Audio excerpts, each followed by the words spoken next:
좋은 찬송을 인해서 감사합니다.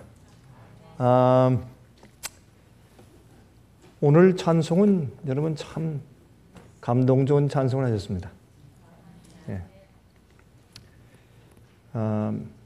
우리가 하나님께 찬송을 한다는 것은 참 귀한 일인데 또 그 특권을 가진 것도 귀한 일이고 또 우리가 뭐 전문적인 음악인들도 아니지만은 마음을 다해서 이렇게 연습하여 하나님께 찬송을 드리는 제사를 이렇게 제단 위에 올려놓을 때 얼마나 많은 사람들이 축복을 받겠습니까?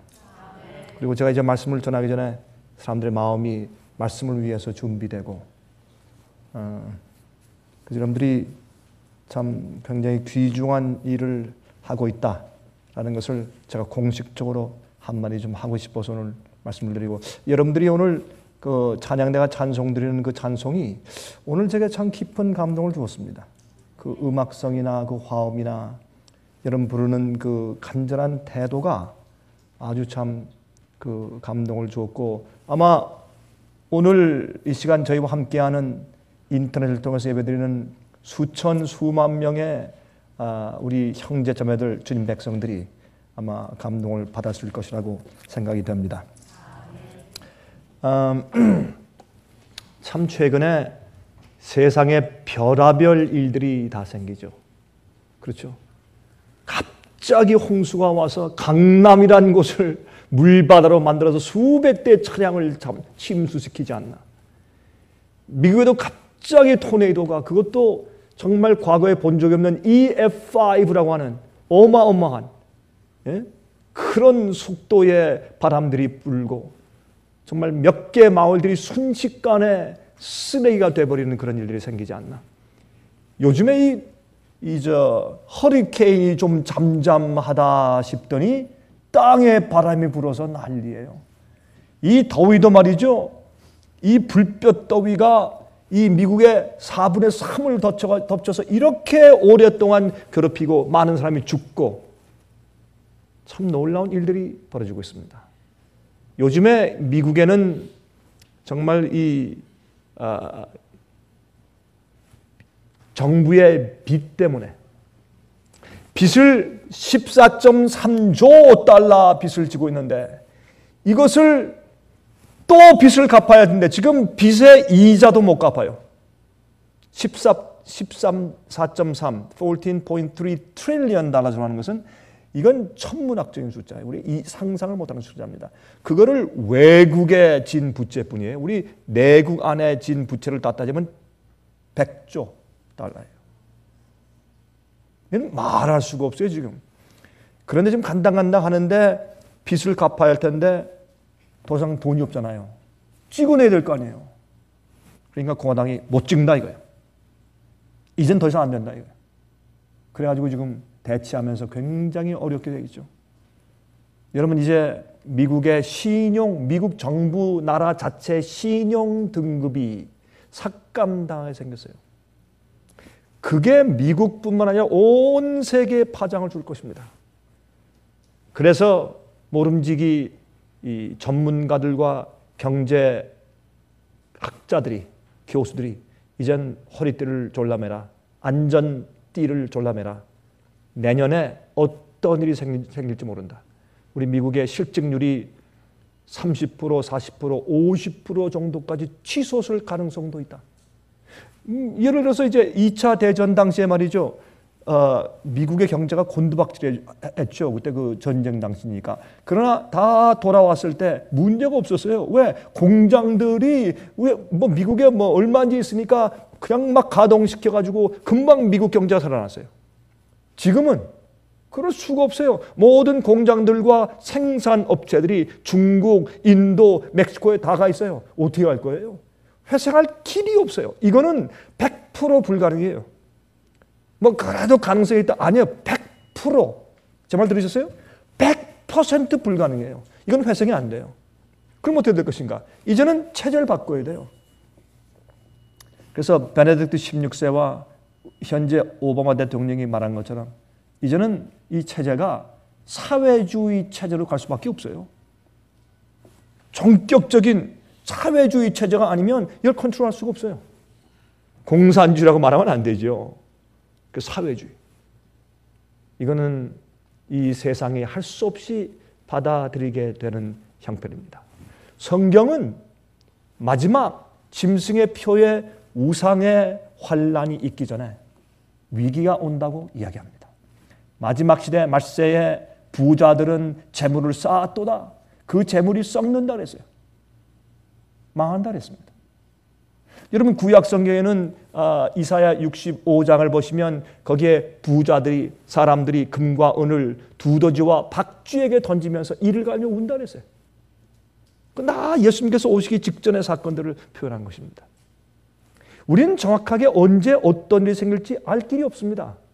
하나님께서 바람을 붙잡고 계시기 때문에. 그러나 한 가지 아는 것은 오고 있다는 것입니다. 폭풍이 오고 있다는 것입니다. 여러분 제가 이 시사 뉴스 우리 인터넷 방송 프로그램에서 제가 설명을 좀 했지만은 이번에 노르웨이에 있었던 거의 한 100명 청년들을 끔찍하게 사살한 그 사건 말이에요. 세상에 이럴 수가 있냐 말이에요. 근데 그게 이슈보다 이 앤더스 브레이빅이란 이 청년은 31살이에요. 잘생겼어요. 키도 193cm이고 훤칠하고. 예? 정신병자가 아니고 이상한 사람이 아니에요. 똑똑한 사람이에요. 근데 자기들의 운동을 이 노르웨이뿐만 아니라 세상에 알리겠다고 해서 이런 일을 저질러야 된다. 이거 참 미안하지만 이거는 필요한 거라 해요. 그래서 저쪽 한 3시간 떨어진 곳에 폭탄을 터뜨린 다음에 말이죠. 그 다음에 경찰복을 입고 우토야라는 섬에 들어갔어요. 거기는 어떤 곳이냐면 지금 노르웨이 정부가 이 노동당 정부인데 그 정부에서 이슬람들을 갖다가 대거 이민을 수용한다.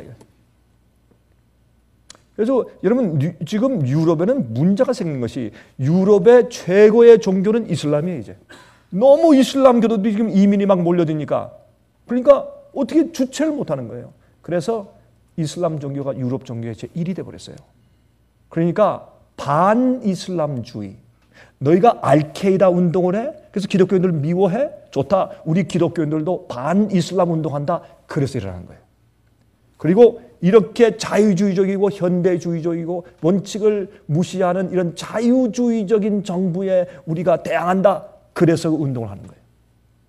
그래서 이 청년이 경찰복을 입고 그 섬에 배 타고 들어가서 말이죠. 거기서 한 500명 정도가 정부에 의해서 지금 캠프를 하고 있는데 다 오라 그러니까 경찰 오라니까 다 오죠. 다 이제 몰려드니까 오는데 가방에서 기관총을 꺼내가지고 그냥 오는 애를 다 쏴서 한 100명을 쏴서 죽여버린 거예요. 이렇게 끔찍한 애들. 그리고 요만 조금만 10몇 살 된 그런 여자아이들도 죽은 척 누워있으면 가가지고 발로 차고 살아있고 눈을 뜨면 그 머리를 쏴 죽였다는 거예요. 땅에 누워있는 아이들을. 이렇게 끔찍한 마귀 같은 그런 짓 하는 사람들이 어디 있냐면 세상에. 이렇게 인간성이 악해졌어요. 비디오 게임 보세요 여러분. 전부 총 쏴 죽이는 게임이 인기지 요새. 예? 양심이 마비돼 버린 거예요 사람들이. 그런데 제가 이 말씀을 왜 드리느냐. 제가 충격을 받은 것은 이 청년이 그렇게 한 다음에 딱 나서 내가 했다 이렇게 자수한 다음에 그가 말하기를 나는 I am a Christian fundamentalist. 나는 기독교 근본주의자입니다. 라고 선포했어요. 저는 그 얘기를 듣고 깜짝 놀랐습니다. 여러분 기독교 펀더멘털리즘이 뭔지 아십니까? 기독교 근본주의. 간단히 설명드릴게요. 그거는 여러분 ecumenicals라고 그러죠. 이 미국의 현재 이 굉장히 크게 지금 융성하고 있는 것을 복음주의파라고 그러잖아요. 복음주의파에는 이건 교파가 없어요. 복음주의파라는 것은 예수 그리스도의 복음을 전하고 은혜로만 믿음으로만 복음으로 우리가 하나다 이렇게 해서 굉장히 힘있게 자기들이 복음주의파다라고 말을 하는 그런 기독교의 오늘날 현상의 주류파예요. 근데 거기에서 그들이 믿는 복음은 복음이라고 하지만 그러나 사실 성경이 말하는 올바른 복음은 물론 아니죠. 그러나 굉장히 신실한 복음주의파들이라고 말해요. 근데 거기에서 그들 가운데서 이 근본주의자들이 있는데 이들은 어떻게 믿느냐 하면 이 시대의 타협주의, 신신학, 현대주의, 그 다음에 특별히 이슬람들을 가만 놔두는 거. 이런 것들을 어떻게 하느냐? 모여서 기도하자 이게 아니에요. 데모하자, 골기하자, 투표 찍어서 정치가들을 압박하자. 실제로 이러한 행동화하자. 라는 그런 신조까지 가지고 있는 사람들을 기독교 근본주의자들이라고 우리가 불러요. 쉽게 설명한다면. 여러분 이건 무슨 뜻인 줄 아십니까? 여러분 옛날에 그 웨이코 텍사스에서 있던 일을 기억하세요? 여러 해 전에. 그때에 이 데이비드 코레스라고 하는 사람이 어린 아이들과 노인들 포함해서 한 50여 명이 거기에 한 큰 농장을 사서 거기에서 이제 신앙생활을 하고 있었는데 그 사람들이 좀 극단적인 사고방식을 가진 것은 맞아요. 그러나 남들에게 해를 끼치는 사람들은 아니었습니다. 근데 이 사람들한테 소문이 퍼지기를 이 사람들이 총기를 소유하고 있다. 이 사람들을 죽이려고 하는 계획을 가지고 있다. 뭐 이런 식으로 소문이 간 그거 하나 때문에 피마 경찰이 가서 거기서 대치하다가 항복을 안 하니까 불을 지르고 다 죽여버렸어요. 어린아이까지. 그것 때문에 미국에 한번 큰 여론이 생긴 적이 한 번 있어요. 이게 무엇이냐? 마지막 시대가 가면 마귀는 세상의 여론을 만들어 놓는데 어떻게 만들어 놓은 줄 아십니까? 좀 이 주류 일반적인 기독교의 가르침 말고 좀 특별하게 믿으려고 하는 사람들은 전부 다 그런 이상한 극단주의로 몰아버리는 거예요. 이 사람들은 바로 이런 앤더스 브레이빅 같은 사람이다. 웨이코 텍사스 그런 집단이다 하면 사람들이 무조건 그래 그럼 그 사람도 없애야 돼 이렇게 버리는 거예요. 여러분 이제 이 세상에 폭풍이 오기 전에 마귀가 모든 분위기를 그렇게 만들어 놓고 천연재해를 일으키고 경제적으로 폭락하게 만들고 교회의 사상을 그렇게 만들어 놓고 교회들이 뭉치는데 하나님의 빛과 진리를 무시하고 사랑 연합만 강조하며 연합시키는 이런 모든 사건을 보십니까? 이제 모든 폭풍들이 불어서 마지막 한 사건으로 세상을 몰고 나가는 것이 분명한 것입니다. 제가 이것을 보면서 참으로 우리는 이제 정말 굉장히 중요한 시대에 살고 있다. 그렇게 제가 느끼지 않을 수가 없는 것입니다. 저는 오늘 이러한 시제에서 여러분께 하나님께서 가르치시는 믿음, 하나님께서 여러분과 저에게 무슨 믿음을 가지도록 가르치시느냐, 자 그것을 좀 여러분께 말씀드리려고 하는 것입니다. 여러분 이스라엘의 출애굽 역사를 공부하다 보면 고개를 좀 갸우뚱하게 되는 경우를 종종 경험하게 돼요. 도저히 이해가 안 되는 부분들이 있어요. 우리가 인간적인 상식과 인간적인 이성 가지고는 이해가 안 돼요. 그중 하나가 무엇입니까? 여리고성 함락이에요. 이건요 인간적인 상식으로는 도저히 이해가 안 되는 것입니다. 그냥 아무것도 안 하고 전쟁도 안 하고 성을 빙빙 돌았다. 그리고 마지막 날 소리 질렀다. 그랬더니 이겼다. 이게 뭐 말이 돼야지 이게. 예? 그런데 어린 아이들은 굉장히 좋아하는 이야기입니다. 저도 옛날에 아이들한테 얘기해 줬거든요. 둥둥둥둥 이제 방패를 들고 창을 들고 이제 갑옷을 입고 그들이 둥둥둥둥 돈다. 다 돌았다. 몇 번 돌았지? 한 바퀴요. 그렇지. 그러면 어떻게 하지? 다 집에 간다. 그럼 집에 와서 뭐 할까? 다 잤어요. 오케이. 그 다음 아침에 일어났다. 또 뭐 할까? 또 옷 입고 또 가서 또 어떻게 했다고요? 그럼 성을 돌아요. 또 몇 번 돌까? 한 번 돌아요. 집에 간다. 또 뭐 할까? 자지요. 이거 아이들이 굉장히 좋아해요. 아이들이 반복을 좋아하니까. 그 다음에 6번 돈 다음에 제 7일 날 7번째. 몇 번 돌았어요? 7번이요. 그러면 총 합해서 다 몇 번 돌았어요? 그럼 아이들이 다 10번이요, 11번, 어떤 학생이 13번이요, 맞았어요. 그럼 와, 총 합계 13번을 돌았어요. 그리고 소리를 질렀다. 여러분 이거 믿으십니까? 그럼 여러분들은 좀 정신이 뭐 정상이 아니지 그걸 믿으니 정말 웃기는 얘기 아니야 그거. 그게 믿음이란 말이에요. 그게 하나님이 성경에 그렇게 기록해 주신 것을 주님의 능력을 딱 믿어버리고 아멘. 그렇게 하신 하나님이 내 생애에도 이게 믿음이란 말이에요. 이게 우리 마음 가운데 기초가 없으면 아무것도 할 수 없고 우린 그리스도인 생활을 시작할 수가 없는 거예요. 여러분, 하나님께서 이스라엘 백성들을 홍해를 건너서 출애굽시키시고 광야에서 40년을 살 수 있게 기적적으로 인도했습니다. 이것은 앤더슨 동화집의 이솝 우화 같은 얘기지. 정말 말도 안 되는 동화집에 있는 것 같은 얘기지만 우리가 믿는 것입니다. 그런데 안 믿을래야 안 믿을 수 없게 주님께서 또 증거를 주세요.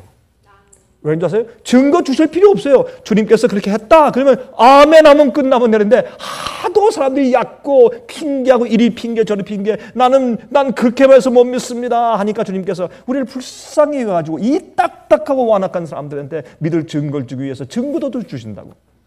우리 오늘 아침에도 좀 보았지만 우리 저희 사진을 통해서 좀 보았지만은 고고하게 증거가 바로 그런 것들이에요. 그런 것들 중에 하나예요. 그런데 여러분 보세요. 요셉이 꿈을 꿨다. 7년 흉년, 7년 풍년. 예? 그래서 요셉이 정말 그 포로로 그 감옥에서 죄수로 잡혀 있다가 꿈 해석 하나 해서 갑자기 국무총리가 돼가지고 창골 지어서 곡식을 저장하고 이게 꾸민 소설 같은 얘기지 이게 믿어지느냐고요. 그런데 하나님께서 우리가 정말 안 믿으면 나중에 가서는 도무지 핑계할 수 없는 증거를 주시는데 애굽의 한 귀족의 무덤에서 드디어 한 벽화가 발견됐어요. 이것은 여러분 우리가 많이들은 고고학자 조지 베런이라는 영국의 고고학자가 있어요. 조지 베런 씨가 쓴 고고학과 성경이란 책 306페이지에 나오는 얘기들이에요. 제가 꾸미는 얘기가 아닙니다. 그런데 이렇게 했어요. 거기에 이제 애굽의 한 귀족의 무덤에서 드디어 벽화가 발견됐는데 그 벽화의 그림과 상형 문자들은 7마리의 살찐 소와 7마리의 마른 소에 대한 그림과 애굽에 있었던 7년 동안의 풍년과 7년 동안의 흉년에 대해서 기록하고 있어요. 여러분 할 말 있어요? 이게 그걸 보고 우리가 안 믿는다? 그때는 안 믿는 사람이 이게 뭔가 비정상적이지 이때는. 그렇죠? 그렇게 바뀌는 거예요. 그게. 자, 그런데 그 사람들이 그걸 보고 깜짝 놀랐어요. 성경 창세기 41장에는 기록된 말씀이 그대로 묘사되어 있어요. 그리고요, 나일강가에서 발견된 한 돌에는 놀라운 기록이 새겨져 있는데 그 기록에는 마치 요셉 같은 자가 이름은 다르지만은 요셉 같은 자가 어떤 일을 해서 정말 나일강의 기적을 이루었다는 그런 이 짧은 문구들도 발견되는 것이에요. 그리고 또 무덤 벽화에 이런 글이 있어요. 나는 옥수수를 모아들였다. 나는 씨를 뿌리는 시기 동안 잘 주시하여 보았다. 기근이 발생하여 여러 해를 계속하였을 때 나는 옥수수를 나누어 주었다. 이건 누구 얘기예요? 이건 요셉 얘기예요. 나일강이 7년 동안이나 범람치 않았고 식물들이 말라붙었다. 창고들이 지어졌다. 그 속에 있는 것들이 다 나누어졌다. 그러니 하나님께서 우리가 믿을 만한 증거를 주신다? Yes. 그래서 맹목적인 믿음은 필요 없는 거예요. 사실은 blind faith 필요가 없어요. 우리는 evidence가 있어요. evidence. 여러분 또 아십니까? 에스겔 29장 9절 10절에 보면 또 에스겔 32장 15절에 보면 무슨 말씀인 줄 아세요? 이렇게 풍요롭고 화려했던 애굽이 사막이 될 것이다. 황폐할 것이고 사막이 될 것이다. 딱 성경에 기록했어요. 그런데 현재 이집트의 90%, 90%가 사막입니다. 어떻게 설명할 것이요? 바벨론에 대해서 말씀하기를 하나님께서 이사야서에 앞으로 바벨론에 아무도 거하는 자가 없을 것이다. 바벨론 성읍에. 여러분 바그다티에서 60마일 정도 내려가면 옛날 바벨론 도성이 있던 곳이 있어요. 거긴 지금 아무도 안 살아요. 사막이에요. 어떻게 설명할 거예요? 하나님께서 말씀했기 때문에. 그러므로 믿음이라는 것은 주의 말씀을 믿는 것이에요. 주님께서 우리에게 설명하신 것을 믿고 따라가는 것이 믿음인 것입니다. 자, 그런데 이스라엘 백성들에게 문제가 뭡니까? 그 사람들이 출애굽을 해서 나오긴 했는데 마음은 여전히 출애굽을 못하고 마음은 여전히 애굽에 있는 것이에요. 이것이 문제였습니다. 그래서 하나님께서 그들을 돌리셨어요. 금방 들어가야 할 수 있는데 그들이 어떻게 해요? 믿음이 없으므로 하나님께서 광야를 40년 동안 돌리신 것을 우리가 알 수 있습니다. 다시 말해서 이스라엘 백성들이 출애굽했어요. 출애굽해서 와 신난다 나가자. 금방 가나안 땅에 금방 좋은 집과 금방 젖과 꿀이 흐르는 땅이 보일 줄 알았어요. 근데 딱 나가보니까 뭐가 있어요 앞에? 홍해 바다가 있어. 왜 이런 길로 우리 인도했습니까? 모세를 돌로 쳐 죽이려고 그랬어요. 홍해를 건넜어요. 와 잘됐다. 기가 막히네 이제. 예? 그리고 가보니까 또 뭐가 있어요? 목마름이 있어요. 배고픔이 있어요.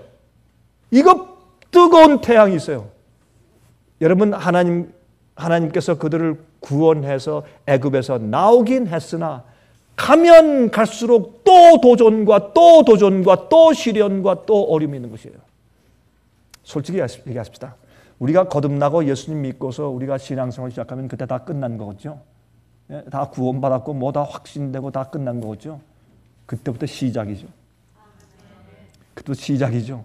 도전과 어려움이 그때부터 시작이죠. 예수님 믿기 전에는 몰랐죠. 그 이후부터 드디어 마귀의 공격과 핍박을 알기 시작하죠. 그렇죠? 자, 그런데 또 40년을 지났어요. 이젠 가데스바네에 왔어요. 하나님께서 그들을 인도하시고 이제는 가나안 접경에서 이제는 40년 지난 다음에는 여호수아를 통해서 그들을 데리고 가시는 거예요. 자, 이제 들어간다. 이젠 됐다. 와, 이제 드디어 이제 광야 생활이 끝났고 고생이 끝났고 이제는 드디어 우리가 젖과 꿀이 흐르는 땅에 가겠구나. 딱 가보니까 앞에 뭐가 있어요? 요단강이 있어요. 이건 또 뭐야? 성경에 보면 요단강이 범람했다 그랬어요. 예? 그 당시는 훨씬 지금보다 넓고 큰 강이었어요. 또 홍수 땐 범람해서 깊기 때문에 지나갈 수가 없어요. 여러분 여기 보실래요? 여호수아 3장 14절부터 17절 읽습니다. 여호수아 3장 14절부터 17절. 백성이 요단을 건너려고 자기들의 장막을 떠날 때에 제사장들은 언약궤를 메고 백성 앞에서 행하니라. 요단이 몸에 거두는 시기에는 항상 언덕에 넘치더라. 궤를 맨 자들이 요단에 이르며 궤를 맨 제사장들의 발이 물가에 잠기자 곧 위로부터 흘러내리던 물이 그쳐서 심히 멀리 사르단에 가까운 아담 읍 변방에 일어나 쌓이고 아라바의 바다 염해로 향하여 흘러가는 물은 여전히 끊어짐에 백성이 여리고 앞으로 바로 건널세. 이것도요 소설 같은 이야기죠. 그렇잖아요? 요단강은 흐르다가 그새 사해로 가고 그렇죠? 근데 여기 보니까 이 아라바만 바다로 흘렀다 그랬어요. 이런 걸 봐도 옛날에는 현지의 입장보다 훨씬 더 큰 강이고 물이 많았다는 것을 우리가 짐작해서 알 수가 있어요. 옛날에 살지 않았기는 우리가 모르지만. 그런데 가라! 그러니까 믿음으로 제사장들이 법궤를 메고 거기에 이제 계명들이 들어있죠. 주님의 말씀을 따라 순종하는 그런 믿음과 생애를 가지고 가서 제사장들이 믿음으로 그 물속에 먼저 발을 들여놓으니까 요단 강물이 쫙 갈라지는데 여러분 한번 상상해 봅시다. 걸을 때 어떻게 해요? 이게 마른 물처럼 건넜어요. 여기 보세요. 여호와의 17절입니다. 여호와의 언약궤를 맨 제사장들은 요단 가운데 마른 땅에 굳게 섰고 딱 물이 스탑하니까 갑자기 마른 땅이 돼버렸어요. 마른 땅에 그 요단강 중간에 딱 서 있으니까 온 이스라엘 백성은 마른 땅으로 향하여 요단을 건너니라. 소설이죠. 누가 이거 이상하게 썼죠. 그래서 고등비평학자들이 1800년도 중간에 고등비평을 만들어서 그걸 또 학위를 주는 학자들이 생겼어요. 벨하우젠 같은 사람이 시작했죠. 하이어 크리티시즘. 그래가지고 이제 하는데 이거는 다 그때 그런 모서리가 있었지. 그렇게 강의를 하다 어떨 때 이렇게 정말 돌만 이렇게 넘은 건널 수 있는 것들이 있었다. 뭐 이렇게 설명하고. 참, 그래서 믿는다는 것은 굉장한 것입니다. 믿는다는 것은. 이 믿음은 파워풀한 것입니다. 자, 제사장들이 그 강에 와서 가운데 섰어요. 이렇게 이제 매고서 이렇게 서 있습니다. 마른 땅이 됐어요. 그러면 이제 백성들이 어린 아이를 끌고 노인들을 부축해서 쫙 걸어서 지금 그 강을 건너가는데, 가다가 이제 조심해야 돼요. 이렇게 앞만 봐야지 옆을 보면 까무라쳐요. 물이 내려오다가 이게 섰으니 어떻게 됐겠어요? 막 하늘 찌르듯이 그냥 쫙 높이 물이 막 청청청 하는데 말이죠. 유리막을 막은 것처럼 청청해서 쫙 서 높이 쌓여요. 물이. 그러니까 이 물이 어디까지 갔다? 저 위에 있는 여기 어디라 그랬어요? 여기에 아담읍, 사르단에 있는 아담읍, 그 정말 위에 있는 고장이에요. 거기까지 물이 쌓여서 계속 쌓이니까 좀 범람하고 아마 그것 때문에 가나안 땅에 지금 대홍수가 난 거예요. 지금 물이 안 내려가고 쌓이니까 이렇게 쌓여서 있으니까 거긴데, 그러니까 내려가는 물이 그쳤죠. 예? 많은 땅으로 지나가다가 이 백성들이 보면은 기가 막힐 거 아니에요. 이 세상에 이런 일이 어딨냔 말이에요. 이거를 정말 주님께서 이렇게 하셨다라고 믿는 것은 이건 믿음이에요. 그런데 여기에요, 그 사람들이 건넌 다음에 그 건넌 장소를 그들이 뭐라고 불렀는지 아세요? 길갈이라 불렀다. 길갈. 그 말씀이 어디 있느냐? 여호수아 5장 9절에 있어요. 여호와께서 여호수아에게 이르시되 내가 오늘날 애굽의 수치를 너에게서 굴러가게 하였다 하셨으므로 그곳 이름을 오늘까지 길갈이라 하시더라. 여러분, 이것을 영어로 reproach of Egypt라고 그랬어요. 그게 무슨 말이냐? 애굽에서 그들이 종노릇 하던 수치도 말하지만 애굽에서 그들이 죄를 짓던 죄, 애굽에서 그들이 섬기던 우상들, 그런 모든 것을 전부 다 떠내려가 했어요. 그들을, 여러분 고린도전서 10장에 보면 사도 바울이 말하기를 그들이 홍해를 건너면서 침례를 받았고 죄를 씻은 거예요. 노예 생활을 씻은 거예요. 그 다음에 40년 동안 불평하고 또 문제가 생기다가 요단을 건너서 가나안 땅에 들어가면서 요단에서 또 씻은 거예요. 그래서 애굽의 수치와 죄와 우상들을 다 굴러내려 버리신 다음에 그것을 길갈은 굴려내었다, 굴러갔다. 뭐가? 죄와 우상과 수치가 굴러갔다. Reproach of Egypt. 다 굴러내시고. 그래서 그들이 거기서 어떻게 했어요? 길갈이라고 부르고 하나님께서 거기서 할례를 행하게 했어요. 제가 지난 시간에 말씀드렸지만은 여러분, 라합이 구원받았을 때 구원의 표를 들이었어요. 주님께서 그 붉은 천을 보시고 그 집은 구하셨어요. 여리고가 무너질 때. 마찬가지입니다.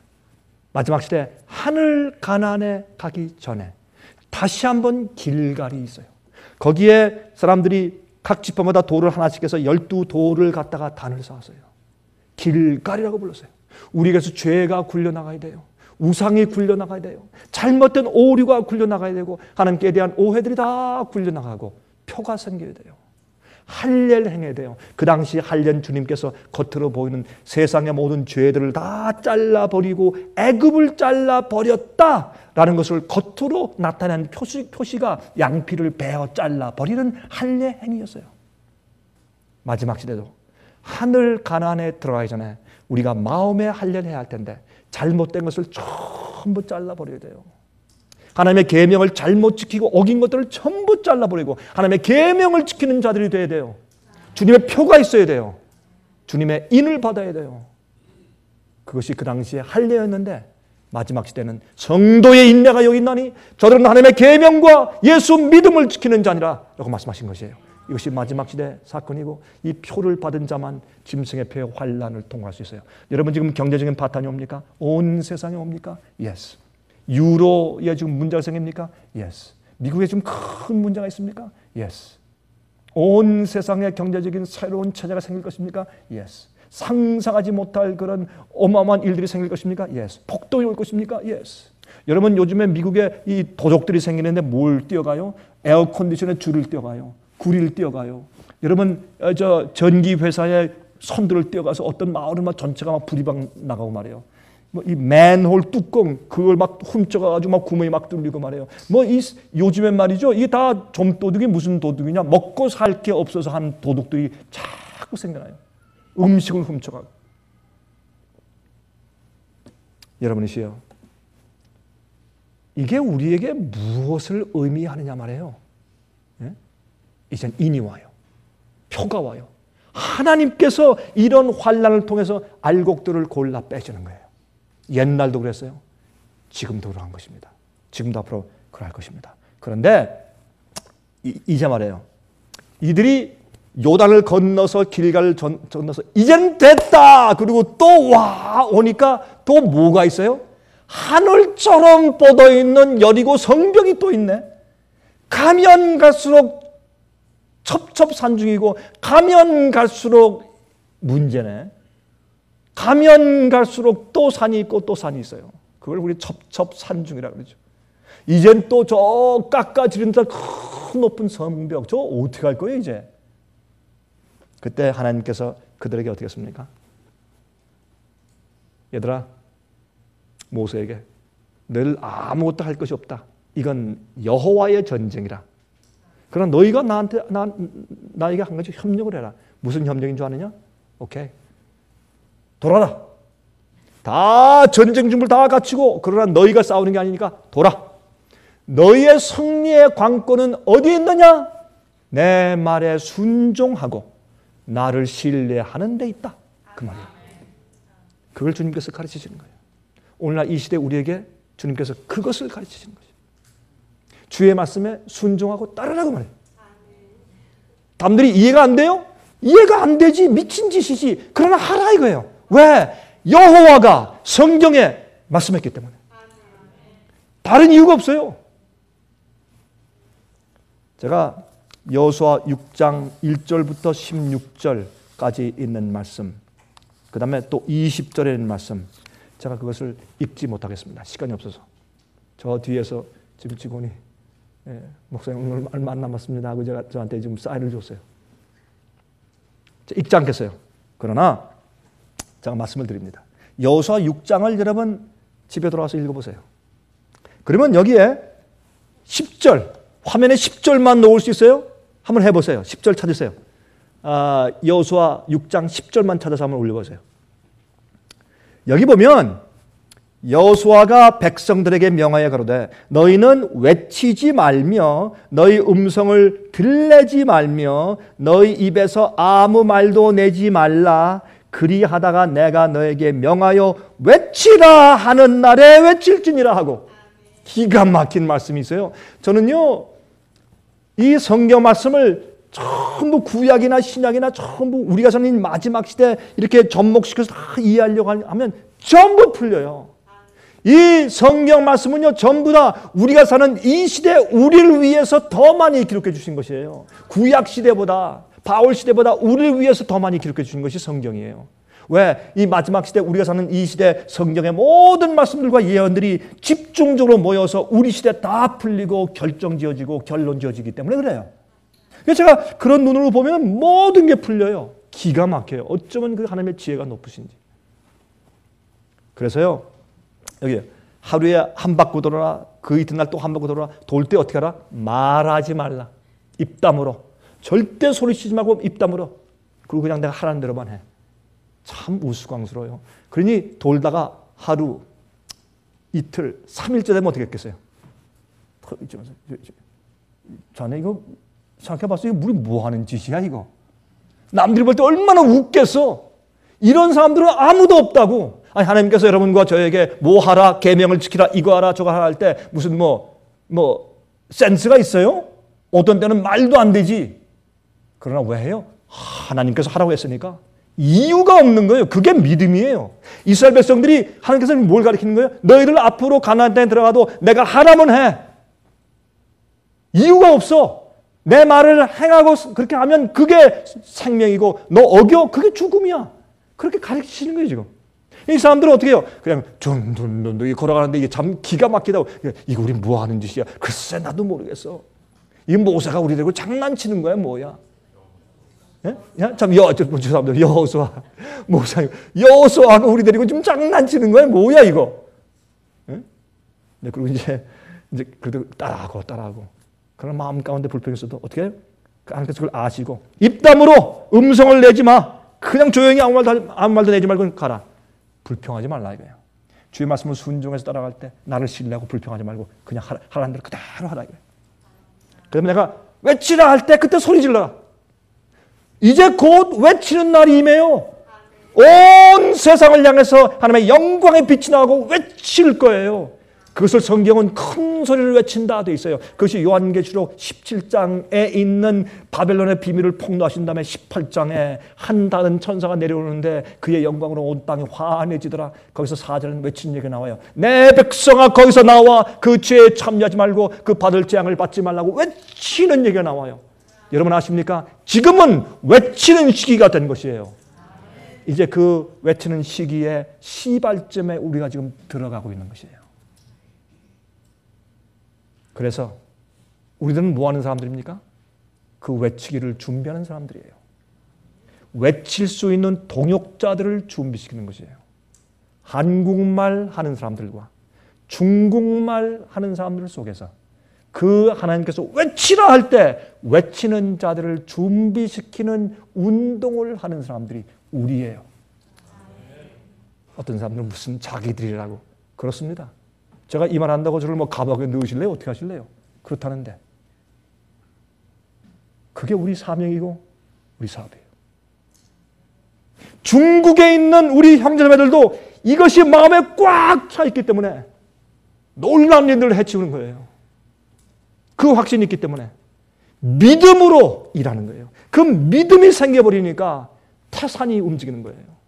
예수께서 약속하셨잖아요. 태산이 움직일 것이다. 이 산을 보고 여기서 저기로 움직이라면 움직일 것이라는 말씀이 지금 우리 눈앞에서 이루어지고 있잖아요. 실제로. 그래서 제 7번째 되는 날, 이야 정말 세상에 이런 일이 어디 있느냐 말이에요. 예? 한 바퀴, 두 바퀴, 세 바퀴, 예? 7번째 날 7바퀴 그 끝난 다음에 자 이젠 외쳐! 와! 근데 그것도 어떻게 했어요? 제사장이 7 그 양각 나팔 가지고 뚝 하고 부니까 와!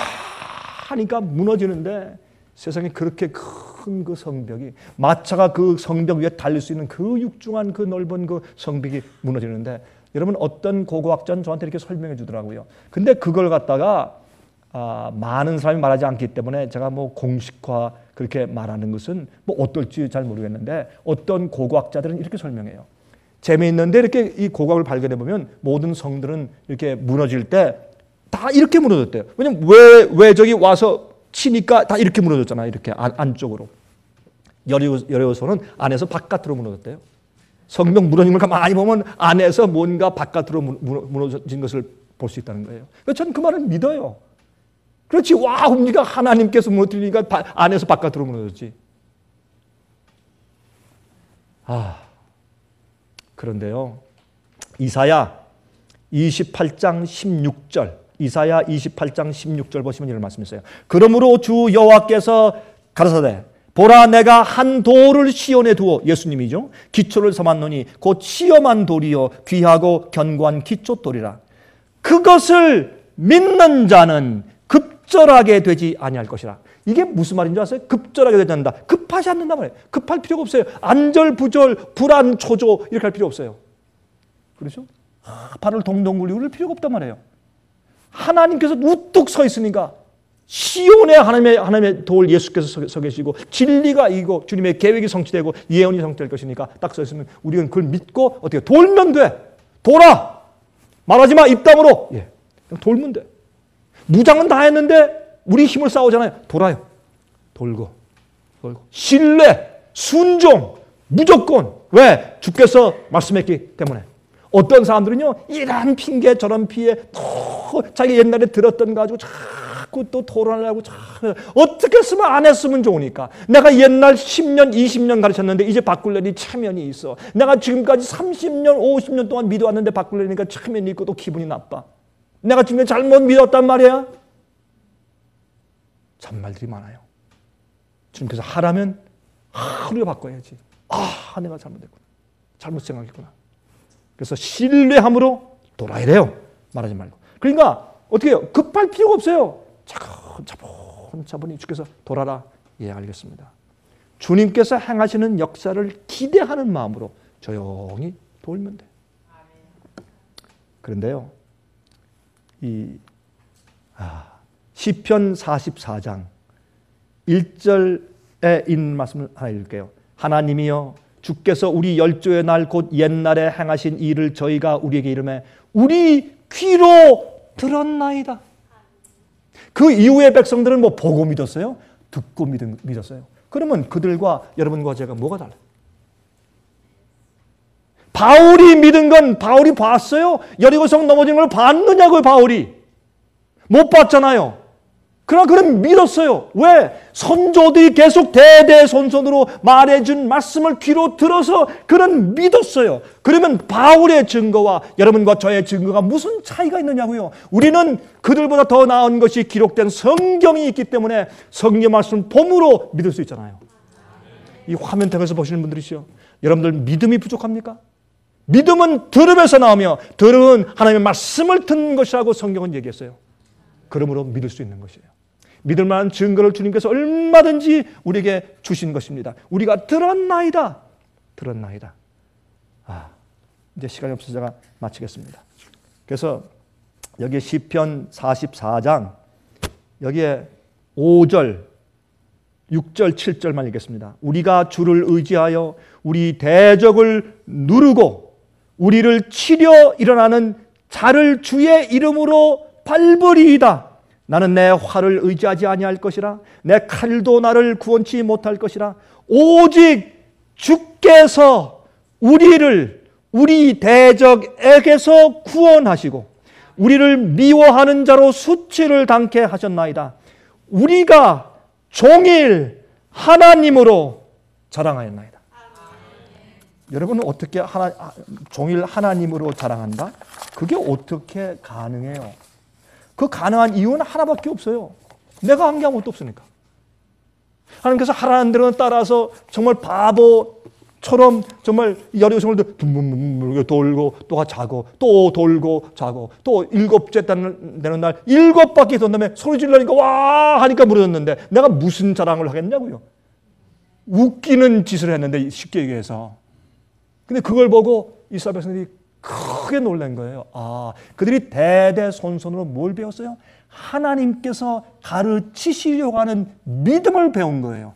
하나님께서 하라고 하는 대로 그저 이렇게 해나가면 주님께서 그 일은 책임지시고 주님께서 싸우시고 주님께서 일을 이루시는 것이구나.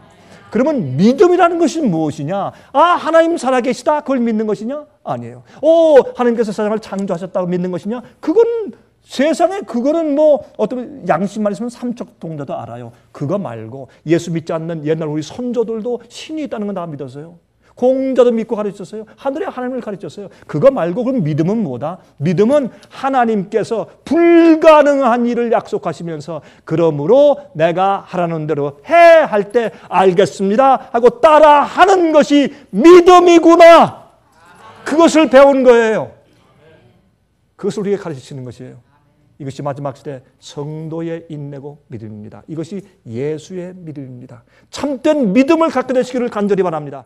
하늘에 계신 전지전능하시고 무소부재하시며 통회하는 자와 겸손한 자를 불쌍히 여기시는 하늘 아버지시여, 오늘 우리가 다시 배웠습니다.